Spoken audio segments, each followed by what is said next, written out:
Good morning, everyone. It's Joker, and today we are back with another slime video. And we got a couple new, well, I mean a couple, but we actually got quite a few. We got more limited time Chamber of Memories stages. Now, these are separate from the ones that were permanently added, like yesterday or something, that I've mostly done. I did the Chamber of Truth ones, but I still have to do these two. As far as the older limited time missions that were made permanent, these are a new batch of limited time chamber stages. We have 2 of them that are only 4 stars and 3 of them that are force limited. So today we're going to go into the Chamber of Aspects 12, which is reminiscent of the beatdown battle for Exalted Champions. So they want us to use a wind team to fight Octagram Dino, who's got a beefy amount of HP, okay, and some defense. Physical resistance, nerfs blues, okay, so you can use oranges. Seals body and spirit skills, crit resistance and pierce resistance, they want you to use synergy. Nullifies status effects and stat abnormalities, Snow Vengeance or Reckoning. And AoE water physical, okay, and the starting hand should be greens, yeah, there you go. And we're limited to Flashback, or Exalted Champions Schemer, oh. Okay, well, this became not difficult then.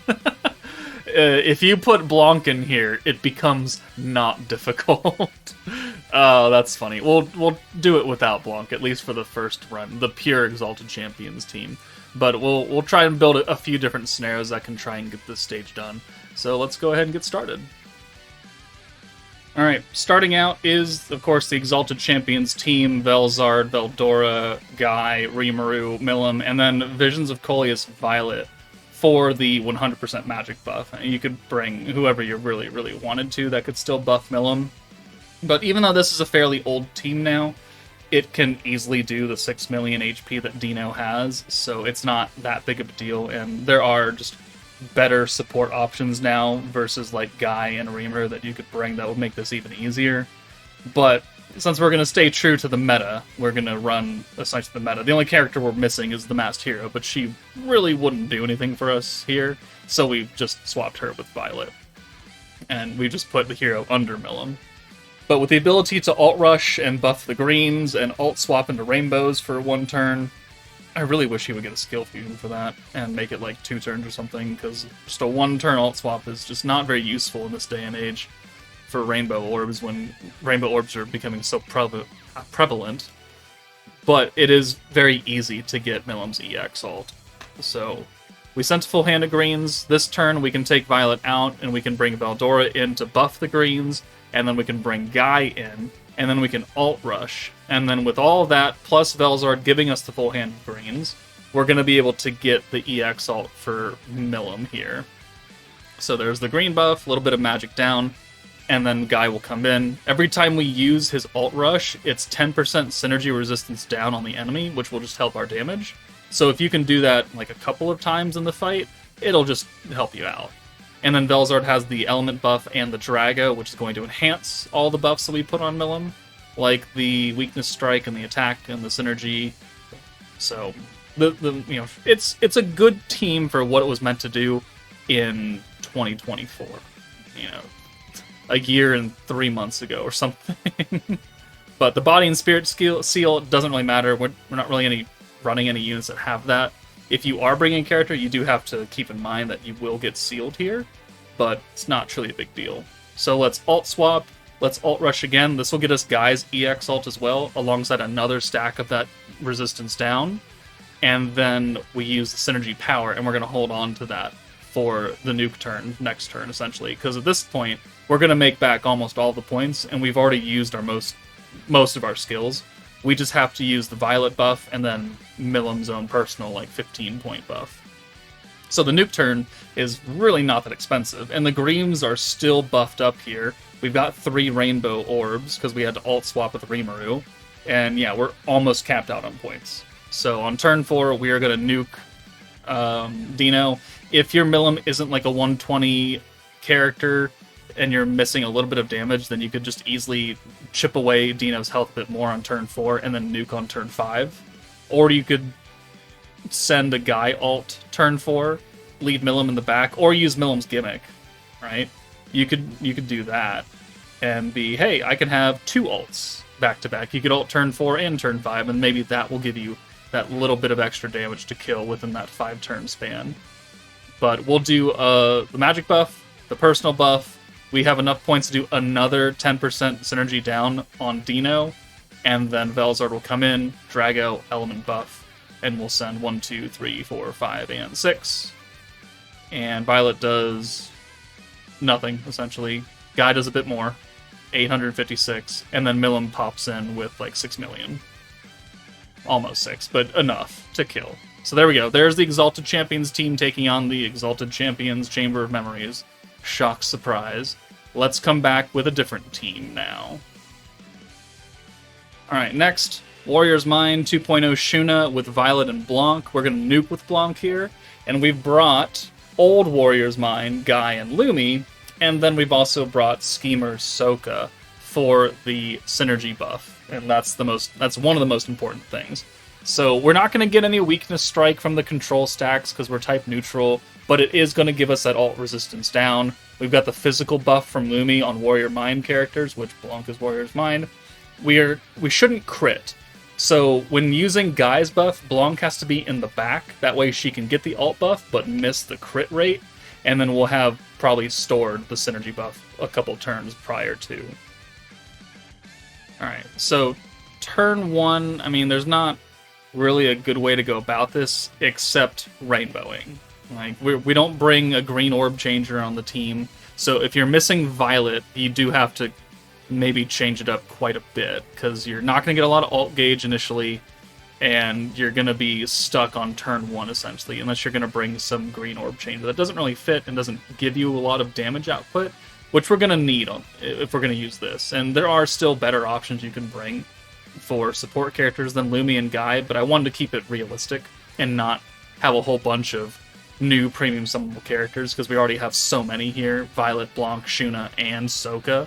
So bringing 2 lower tier characters is going to be the most useful.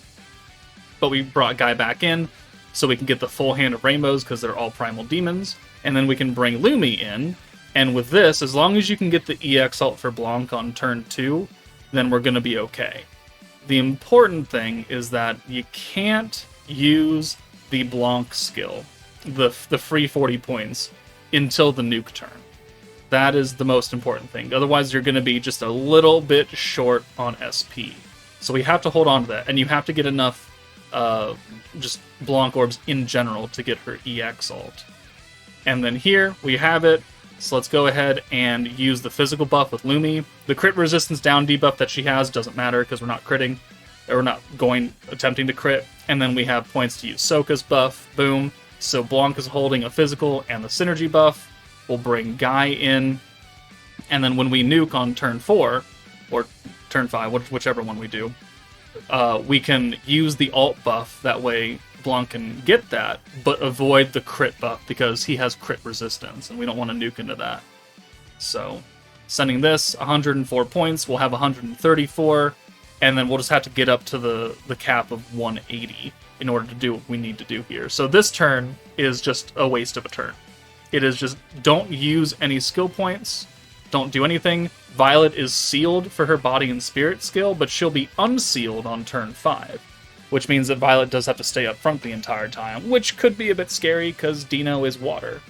So keep that in mind. If you want to use the control stack with Violet for the nuke turn to get those extra debuffs, you have to leave her up front, and she has to not die. But now that it's turn 5, thankfully she lives, so we're fine. The seal is gone now, so we can apply the 50-point seal. We could do the ult buff for 80 points, and then by using the free 40 points with Blanc, that gives us exactly enough to use her big time skill. If we had used that prior to try and like rush her ult a bit quicker or something, because you got less orbs, you would be shy points, and you wouldn't be able to use the Blanc buff, or you wouldn't be able to use something on this turn that we used, whether it be the control, the ult, or the Blanc skill. But we're kind of going to need all of it, because if we look at the damage here, we're going to send Sokka, then Blanc, and then the follow-up orbs. We have a lot of Blancs, which is cool. But Sokka does 115k because she has crit. Blanc does 6.3 and a nut tap away. But even through guard, Blanc is able to kill, and we still had 2 more orbs after that. So we did kind of need everything to do that successfully. And while there are better support characters than Guy and Violet, or Guy and Lumi, if you have them, just swap them out. Alright, the next team, we're going to go all in with Sokka. We used her last time, but now she's going to be the forefront, because now we're going to use the Schemer team, quote-unquote, and we're going to bank on not only the nuke from Sokka, but the Sword Gimmick. And we're going to nerf ourselves because we're not going to bring the other Schemer characters. We're not bringing Lumi for the multi-hits and the synergy resistance and all that jazzy jazz. We are just bringing Soe, Laplace, Sokka, and then EC Rimuru for the attack buff, so our Sword Gimmick does more damage, and then Isis for the ult resistance down, and MILIM for the turn 1 convert and the ult buff. We could use Laplace turn 1 as well, like that's totally a reasonable thing, but MILIM is going to do double duty for us, and so Laplace is pretty much relegated to being a Schemer character and having the follow-up orbs to get us those extra hits. And that's really the most important thing, because our nuke with Sokka really doesn't do that much damage. It is banking on the turn 5 Sword Gimmick to take out the bulk of Dino's HP, which 6 million for a team that's not running a lot of multi-hits or not like full Schemers, and it's not an AoE fight, could be a bit interesting. But turn 1, we're just going to use the orb change and send the 6 greens. That'll give us some points. I mean, you could have used the green buff on the first turn and started the hit counter, but this gives us a lot more points to play with on turn 2, because we don't have access to Soe yet. We don't have the protection traits that I'm used to, and so we have to be able to full convert here with this green buff, with the follow-up orbs, and the only way to do that is to have a lot of points. So 1, 2, 3, 4, 5, 6. Now it's active. Remember that Schemer units get double the counts of hits versus normal characters, so MILIM's only going to get 1 hit per hit, but Laplace and Sokka will get +2 hits, or +1 hit on each hit, so they get 2.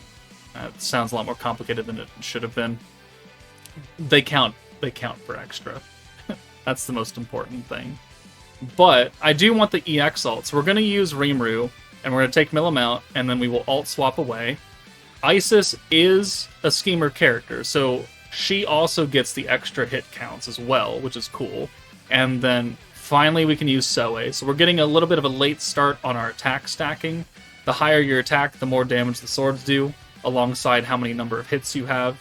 So it's important to try and maximize your hands with full Schemer characters if you're able to. Like, if you can just have Laplace and Sokka and Isis up front, that's the best option.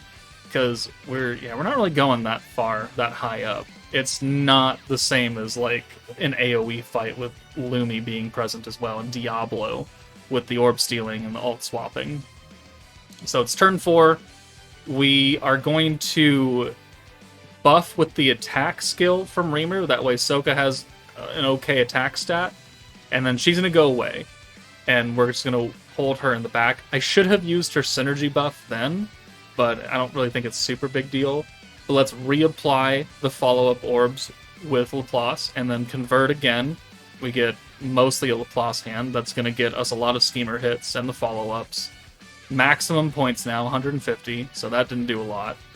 But, I mean, all of our orbs are not doing that much damage. We only have an attack buff going right now. But I think at the end of turn 5, we're going to be just over that 80 hit cap, where our damage takes a significant increase, but not to like the 150. That is like the next range. We're not able to do that with this team. So we will ult buff with MILIM. That's fine. We'll bring Sokka in for Rimuru, and then we'll use the synergy buff and the ult resistance down skill with Isis because we have the points for it. Can't use the Drago skill, but it wouldn't affect anyone anyways because it only hits magic characters, and Sokka is not magic. So let's use Soe again. Let's go ahead and send all these orbs. We still have the follow-up available, and then whatever hit count we end at is what we're going to be at. So 91k. Sokka does 1 million, which really, isn't that much. But it is, I believe, enough to get him to a point where our Sword Gimmick does kill him. So we're at 86 hits, and as long as everyone lives here, which Laplace is in danger, the Sword Gimmick will come in, and they're doing 500k a hit, somewhere around there, and we hit a lot of them, and it is enough to kill Dino. So that is also a strategy. And if you have more of the schemer characters like Lumi and Diablo, it makes this a whole lot easier. If not, then you could run something like this. Alright, final team is kind of a weird makeshift team. It's Exalted Champions, but with some newer support characters that I was talking about initially. So we've got Summer Jean with the single target and the Aegis power for speed characters. MILIM is a speed character. And then we've brought Spirit Master Velzard for the Aegis rate and the Aegis resistance down. And it's going to run pretty similar to the first Exalted Champions team. It's just we've taken out outdated Guy and Violet for characters with a bit stronger of buffs, which means that we are still going to be very much able to kill. And none of the buffs, except for Jean's 100% alt buff, really overlap. Still the attack buff from Rimuru. Aegis is a new thing that wasn't available when Exalted Champions first came out. And then the single target buff that Jean has will definitely help MILIM, along with the Aegis power. It is, we don't have the ability to alt rush anymore, because we don't have Guy, but we still have the buffed greens with Veldora.